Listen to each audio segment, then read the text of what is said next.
यासीन मलिक को कड़ी सुरक्षा के बीच कोर्ट लाया गया है। यासीन मलिक को कोर्ट पहले ही दोषी करार दे चुका है। अब सबकी नजरें सजा के ऐलान पर है। तो यासीन मलिक जो कि टेरर फंडिंग मामले में दोषी करार दिया गया और अब कितनी सजा होगी इस बात पर सबकी नजरें टिकी हुई हैं। आपको बता दें, कड़ी सुरक्षा के बीच कोर्ट लाया गया है यासीन मलिक को। एनआईए कोर्ट में इस वक्त बहस चल रही है।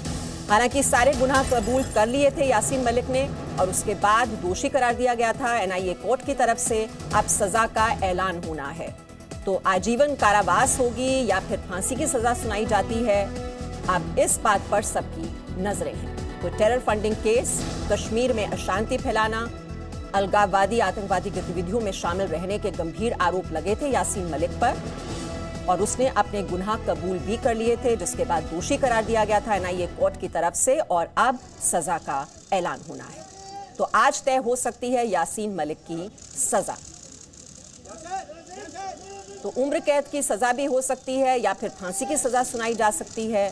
अब ये रेयरेस्ट ऑफ रेयर की श्रेणी में इसे रखा जाता है या फिर उम्र कैद की सजा सुनाई जाती है, लेकिन आज सजा का ऐलान संभव है। एनआईए कोर्ट में बहस चल रही है और कड़ी सुरक्षा के बीच यासीन मलिक को वहां पर कोर्ट लाया गया है। और जानकारी हम ले लेते हैं, हमारे सहयोगी प्रमोद इस वक्त हमारे साथ हैं। प्रमोद, कड़ी सुरक्षा के बीच कोर्ट लाया जा रहा है यासीन मलिक को। इस पूरे केस के बारे में डिटेल्ड इंफॉर्मेशन दीजिए। किस तरह से ये केस चला और कैसे अपने गुनाहों को कबूल किया यासीन मलिक ने और कितनी सजा का ऐलान हो सकता है इस केस में? बिल्कुल मीमांसा, 2017 में गृह मंत्रालय ने एनआईए को एक केस रजिस्टर करने के लिए कहा था, जिसमें जो भारत के खिलाफ जो आपराधिक साजिश रची जा रही थी, आतंकवादी घटनाओं को अंजाम दिया जा रहा था 90 के दशक से लेकर और लगातार 2017 तक जो पत्थरबाजी होती थी, सुरक्षा बलों पर हमले होते थे और आतंकी घटनाओं को अंजाम दिया जाता था, तो इसकी टेरर फंडिंग को लेकर एनआईए ने केस दर्ज किया था। इसमें कुल 19 लोगों को आरोपी बनाया गया था। उसके बाद कई चार्जशीट जो है वो एनआईए की कोर्ट में पेश की गई थी। 19 में से 3 आरोपियों को डिस्चार्ज कोर्ट ने कर दिया था। 16 लोगों के ऊपर आरोप तय हो गए थे।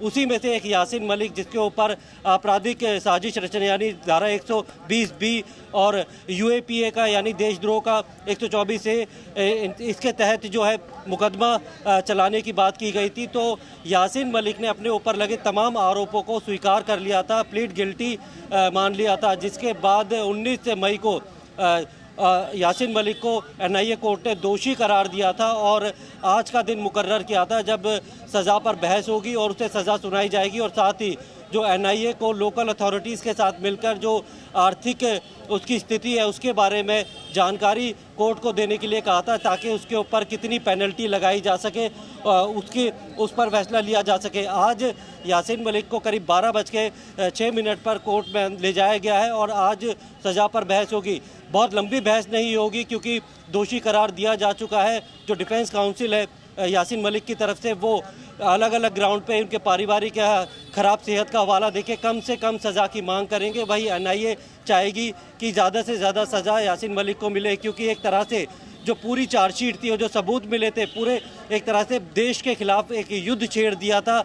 हाफिज़ सईद, सैयद सलाउद्दीन और पाकिस्तान में बैठे ऐसे आकाओं से जो है विदेशों से फंडिंग लेकर और कश्मीर को भारत से अलग करने को लेकर जो लश्कर तैयबा है, जैश मोहम्मद है, आतंकी संगठनों ने मिलकर कश्मीर को जो है वो भारत से अलग करने की एक साजिश रची थी। इसके लिए पैसा जुटाया जा रहा था और जो पत्थरबाजी होती थी सेना के ऊपर, जो भी आतंकी घटना को अंजाम दिया जाता था, उसमें उस पैसे का इस्तेमाल किया जाता था।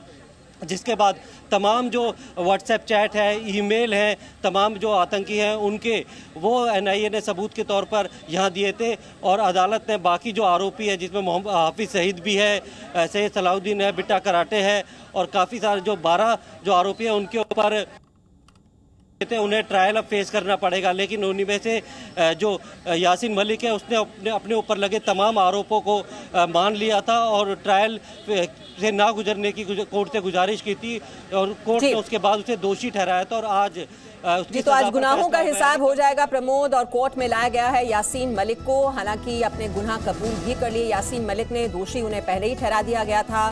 30 मई 2017 को केस दर्ज किया गया था और 1 दर्जन से अधिक लोगों के खिलाफ 18 जनवरी 2018 को चार्जशीट फाइल की गई थी और आज सजा का ऐलान कर दिया जाएगा। अब उम्र कैद की सजा सुनाई जाती है या फिर फांसी की सजा, अब इस बात का फैसला होना है।